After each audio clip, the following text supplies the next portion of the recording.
Time now for the Town Talker with Reverend Zechariah A. Jackson.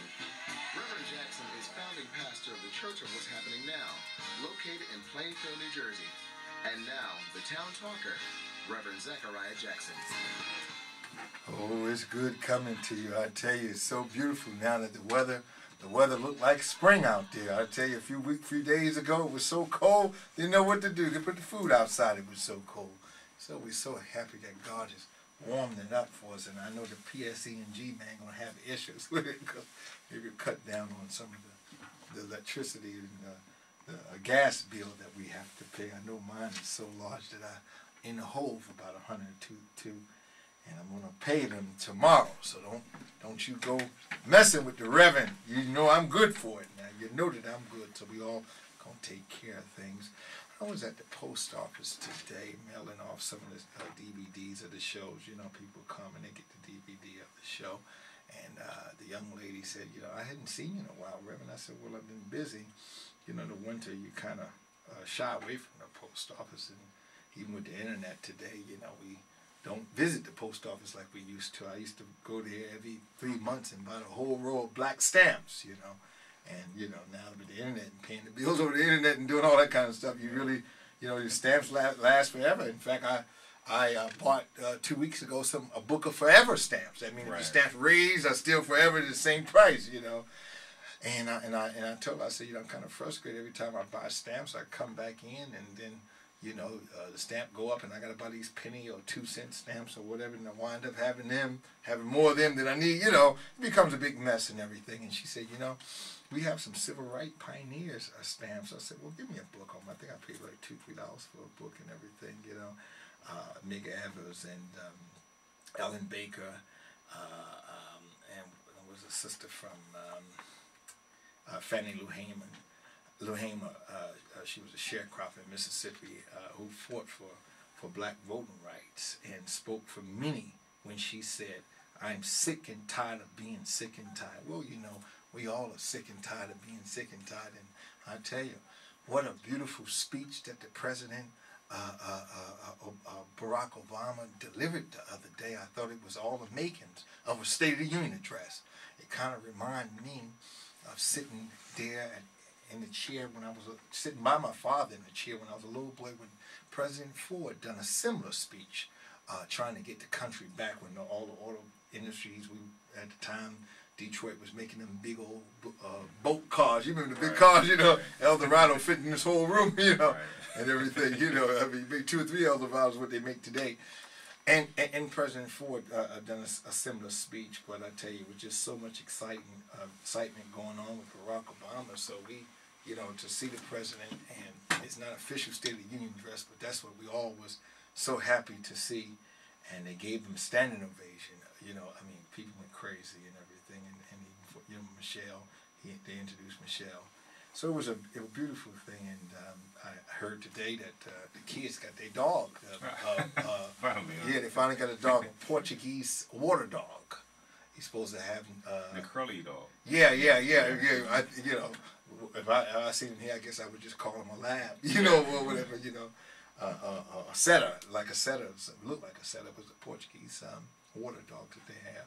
And so I'm happy that they got their little dog and everything, little black dog, and you know, cute little thing, yeah, hair all over, you know. So it's a beautiful thing. And I heard someone said that Michelle Obama said that the kids gonna have to wash their own dishes and things of that nature, you know, and tidy up behind themselves, you know. And you know, we look at these things and stuff, and you know, that's a good thing, because too many of our kids have so much on their hands, so much time on their hands and everything, and get in trouble instead of handling business. You know, that these are the years that you're going to develop them to be who they need to be for the rest of their life. And that's one reason why we have Brother Ray here today with the Internet Predator program. And not actually a program, but a website that he could actually, what is it,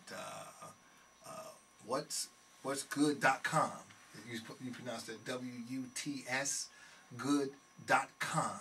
So he'll be talking about that. And I have activist woman Rebecca Kelly here. She was at one of the town meetings last night, so she'll speak on that right there. We let Ray go first, and go ahead and introduce yourself to me. Hello, my name is Ray Spires. I'm the president and CEO of what'sgood.com. Actually, the Safe Web and what'sgood.com is actually a product within the Safe Web, and we have the safest internet capability for people between the ages of 5 and 17 years old. And we're pretty proud about that right now. We're going to launch our site actually on the 5th of March. Of course, we're testing it and going through all the testing phases right now. But I mean, we will be ready by then. Actually, we'll be ready by the 1st of March. But we're just going to, you know, take our time and look over it again a few more times to make sure that everything is safe for the kids. Now, the way you spell "what's up," what's good, .com. You spell it WUTS. Right. Is there any reason? Yeah, that's an acronym for World's Ultimate Tracking System. Wow. GOD.com. Okay, all right. See, we got the people here today.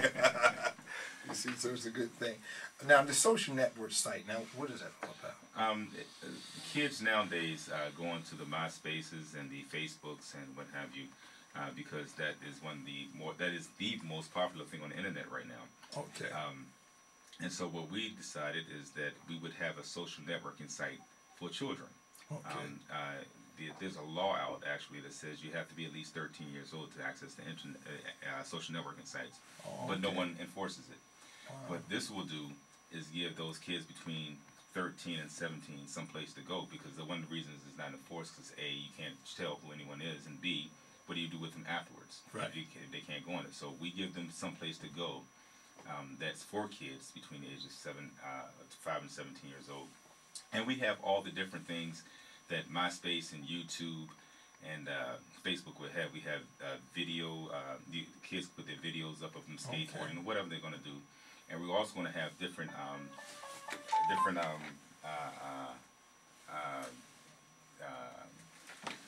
activities for kids, where that they can go on. We had contests where they can vote on which is the best picture or the best poem or the best video, and so and we'll have cash rewards so that it makes them want to do it. It gives them a reason to participate. Now, what is the price per child for what's up? What's good? I'm sorry, what's good.com? We were going to charge initially. I was here, as you know, about a year ago. Close to a year ago. Close to a year ago, you were here. Yeah, and we had initially said $15 a child, and then I listened to what you told me. You actually said, I don't want to charge.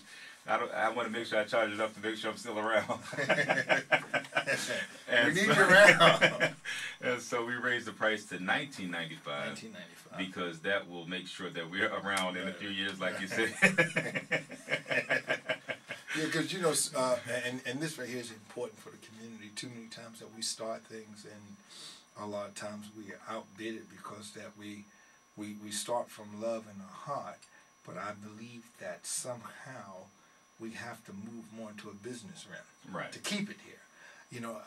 People often want to volunteer for the Reverend, and they want to do a whole lot of things. And I say, well, I appreciate what you're doing today, but tomorrow we're going to try to pay you. Right. And they said, well, it's not a problem. I said, well, the reason why I say that right there because you have things to do too. Exactly. And I don't want to, take your time and exactly. Not even mention about the economy. We don't have to go there, but the idea is just that people have different things to do. You said the age restrictions for your site is what?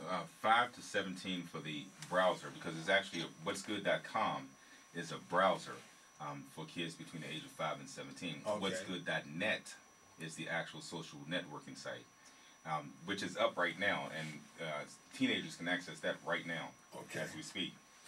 But what'sgood.com is the part that's going to be up on the 5th. And at some point, we're going to put what'sgood.net. What'sgood.net will be embedded into what'sgood.com to ensure that the same security is on what'sgood.com or with what'sgood.net. Wow, that's a good thing. Now, the supportive factors that you talk about in this what'sgood.com, meaning that the parents will always know exactly what the kids are doing. Yes, they can find out at any time if their child is doing something inappropriate. If they're trying to access an inappropriate